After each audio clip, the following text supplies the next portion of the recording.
BJP दोबारा election जीत चुकी है।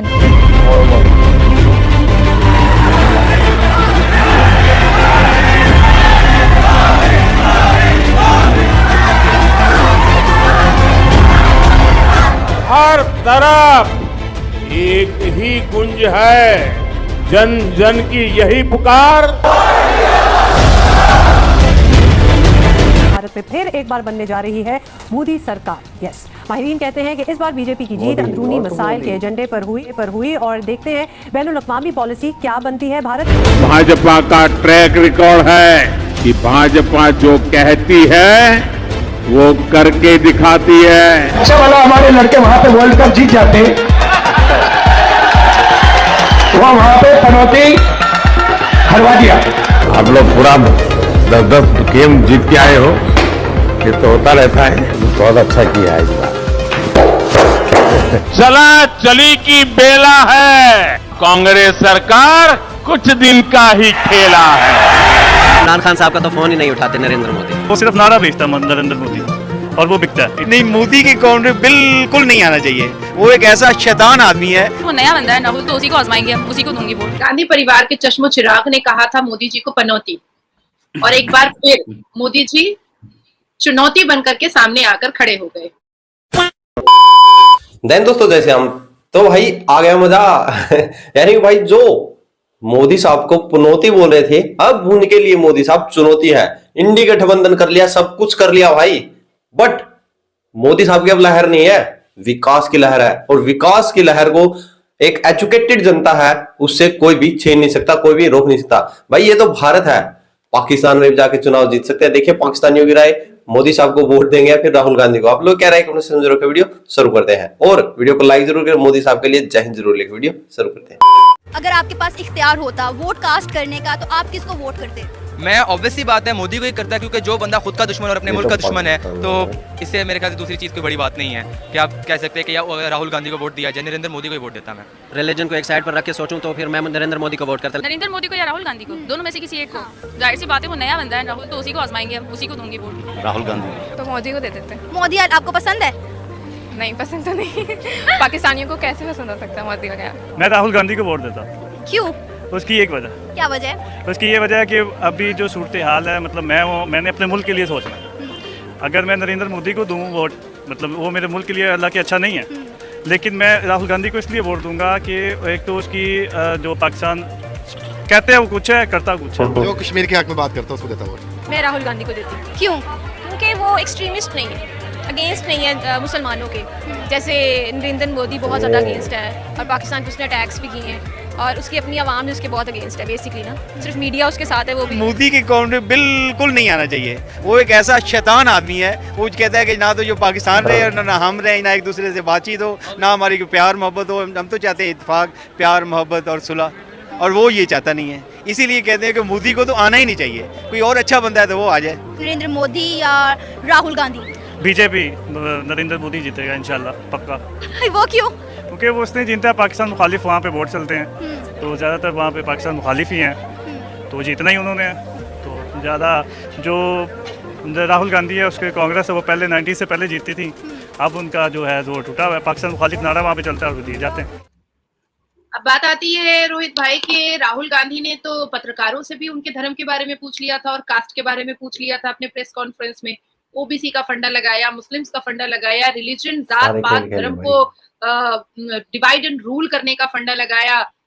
सारे मतलब इतनी ज्यादा उन्होंने खिचड़ी पका दी।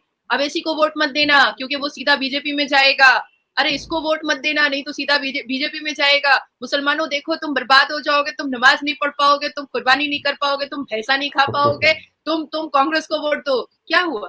क्या हुआ? जनता डेवलपमेंट चाहती है, जनता काम चाहती है, जनता देख रही है एक अकेला सब पे भारी, 28 माथा के रावण एक साथ, और एक अकेला व्यक्ति है जो काम किए जा रहा है, किए जा रहा है, किए जा रहा है। इलेक्शन हो रहा है तो भी काम कर रहा है, इलेक्शन नहीं है तो भी काम कर रहा है। पूरी दुनिया सो रही है पर वो जाग रहा है, पूरी दुनिया घूम फिर रही है, वो कभी सऊदी अरबिया जा रहा है, कभी दुबई जा रहा है, कभी इंडोनेशिया जा रहा है। तो एक व्यक्ति मोदी जी जिसने 9 साल में 9 सेकंड की भी छुट्टी नहीं ली और भारत को एक नई दिशा दिखा दी, पूरी दुनिया में भारत का नाम लिया जाने लगा, पूरी दुनिया में भारत को एक वैल्यूएबल तरीके से देखा जाने लगा, तो तो जनता अंधी गूंगी बहरी तो नहीं है ना, ये जनता ही है जो सरकार गिराती भी है और सरकार बनाती भी है। मैं समझता हूँ भारत की तरक्की का एक ये भी बहुत बड़ा सीक्रेट है, एक सिंसियर रजीम का, सिंसियर मेरा जो एम्फेसिस होगा वो सिंसियर रजीम पे होगा। एक सिंसियर रजीम जो है वो अपनी पॉलिसीज अगर बनाती है तो उसको इंप्लीमेंट करने के लिए मेरे ख्याल में 4 साल या 5 साल is not a sufficient period. एक फिलॉसफी, एक आइडियोलॉजी, उसको इन्फोर्स करने के लिए एक लंबा पीरियड दरकार होता है। और यही मैं समझता हूं कि भारत की एक तरक्की का सीक्रेट भी यही है कि मोदी साहब जैसा उनको एक लीडर जो नेशनलिस्ट है, उन्होंने उनको लीड किया और आगे भी मजीद लीड कर रहे हैं। इकॉनमी 5वें नंबर पर है उनकी। मुझे अभी तक उनके अल्फाज याद है कि मैं गारंटी करता हूं कि वो विल टच द नंबर 3। अब मैं ये बताना चाहूंगा खासकर इलेक्शन के हवाले से कि बीजेपी जो है और यहाँ चीमा साहब Madhya Pradesh, I always call Madhya Pradesh as my home state even then, क्योंकि जसदीप सिंह इज फ्रॉम मध्य प्रदेश। मैं हमेशा इंदौर जाता हूँ, अभी भी इस ट्रिप पर मैं when I am going to India I will be spending 2 days there. बल्कि मैं कभी एक ट्रेड डेलीगेशन के साथ गया था वहां पे, शिवराज सिंह चौहान जो कि वहां के चीफ मिनिस्टर हैं, आई मेट हिम। और Bhopal, I went to Bhopal at the same time. Jasdeep's family is in politics, वो भी बीजेपी से थे, वो भी उनके जो रिलेटिव हैं।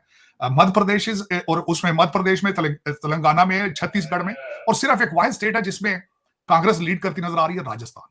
उसमें बल्कि उत्तम कुमार रेड्डी जो है वो कहते हैं कि मैं गवर्नमेंट बनानी शुरू करूंगा तेलंगाना में। तो वो उसमें गवर्नमेंट बनानी उन्होंने शुरू की है। बीआरएस जो थी पहले वहां, उसकी गवर्नमेंट थी। लेकिन इसमें मैं बताना चाहूंगा कि ये it is not by coincidence, it's not by coincidence.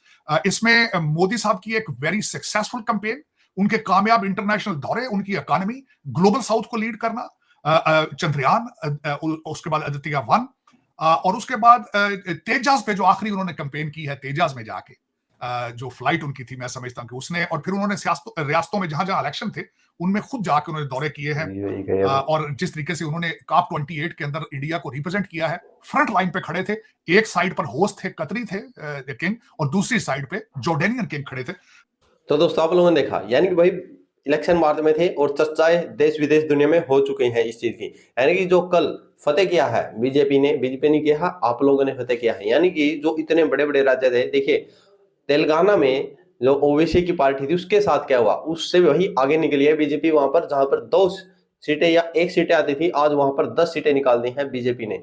तो जो टीएम राजा थे वहां का जो माहौल बनाया था उन्होंने, देखिए तेलंगाना में, हैदराबाद में, गढ़ में खड़ा होकर उन्होंने चुनौती दी थी ओवैसी को, और जो ओवैसी उछलता था इतना, आज 1 सीट पर ही सीमित रह गया है। यानी कि भाई अब जो विपक्ष है और भारत के दुश्मन है जो दूसरे देश हैं, वो भारत को जहां पर तानने कसते थे, अब भाई जनता वो नहीं रही। अब भाई किसको दोष दोगे? ये ईवीएम को तो दे दो, क्योंकि तेलंगाना में तो भाई कांग्रेस जीती है, अब तो ईवीएम को भी नहीं दे सकते।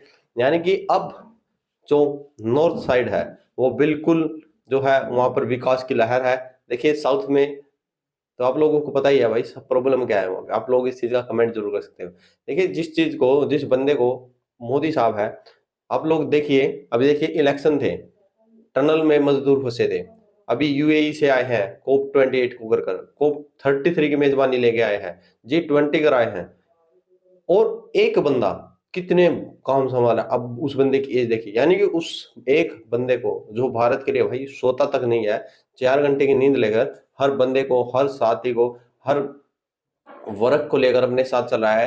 यानी कि भाई सबका साथ, सबका विकास, सबका विश्वास लेकर जो बंदा चला हुआ है, आज देखिए भारत को किस नजरिए से देखा जा रहा है। आप लोगों ने जो यूएई के लिए फाइनल फोटो शूट हुआ था, वहां पर कॉर्नर से भी भाई ऊपर जाके कहीं दिख ही नहीं रहा था फोटो फ्रेम में भी, जहां पर पाकिस्तान के प्रधानमंत्री और मोदी साहब आज फ्रंट में खड़े थे। तो एक जब पीएम फ्रंट में खड़ा होता है तो आप लोग अंदाजा लगाइए 140 करोड़ नहीं भाई 100 करोड़ बंदे हैं जो आगे खड़े थे, क्योंकि 40 करोड़ तो वही है। आप लोग कह रहे कमेंट से जरूर जय हिंद, जय श्री राम।